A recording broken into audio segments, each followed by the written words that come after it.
So let's take a gander. Total federal, state, and local spending on the drug war per year minimum is about $50 billion. That's $136 million per day. That's $5 million an hour. That's $95,000 a minute. That's $1,500 a second. To give you all an idea of how much that is, I'm going to time a few minutes while we go do something else. That something else is a little tutorial. I think you all need a lesson in why the drug trade is so effective. So I present the drug war in a nutshell. Here's how it works. Drug mules, many of them women, are recruited in places like Colombia. Then they swallow 60 to 100 latex-wrapped drug pellets, usually cocaine, and sent on an airplane to go into the U.S.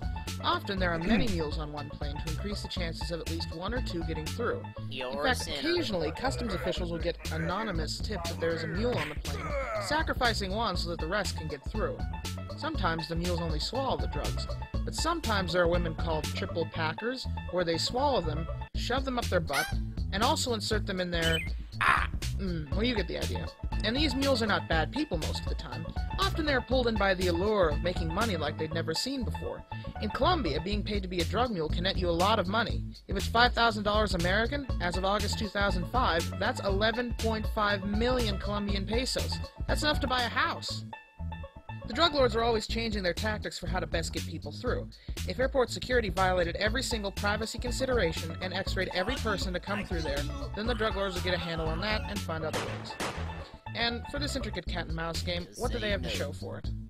According to government survey data, 108.25 million Americans aged 12 or over, 46% of the U.S. population, have used an illicit drug at least once in their lifetimes. 35.1 million Americans aged 12 or over, 14.9% of the U.S. population, had used an illicit drug during the previous year. From 1982 to 2003, 26,819,900 people were arrested on drug-related charges. Of those, 20.3 million were arrested for simple possession. These numbers are increasing exponentially, especially for marijuana. Police arrested an estimated 755,187 persons for marijuana violations in 2003, according to the Federal Bureau of Investigation's annual Uniform Crime Report. The total is the highest ever recorded by the FBI and comprised 45% of all drug arrests in the United States. At current rates, a marijuana smoker is arrested every 42 seconds in America. Of those charged with marijuana violations, 88%, some 662,000 Americans, were charged with possession only. The remaining 92,301 individuals were charged with sale, manufacture, a category that includes all cultivation offenses, even those where the marijuana was being grown for personal or medical use. In past years, approximately 30% of those arrested were aged 19 or younger. In 2001, drug law violators comprised 20.4% of all adults serving time in state prisons, 246,100, and constituted 55% of all federal inmates, 78,501. The cost to house these offenders? According to the ONDCP, federal spending to incarcerate drug offenders totals nearly $3 billion a year. The UN estimates that illegal drugs are 8% of all international trade. To compare, motor vehicles are a mere 5.3%. Obviously, with hundreds of billions of dollars a year spent worldwide on combating the drug war, people are still finding ways to get what they want. And where do you think a lot of this money is going? Murderous drug cartels, terrorist organizations, and very bad people.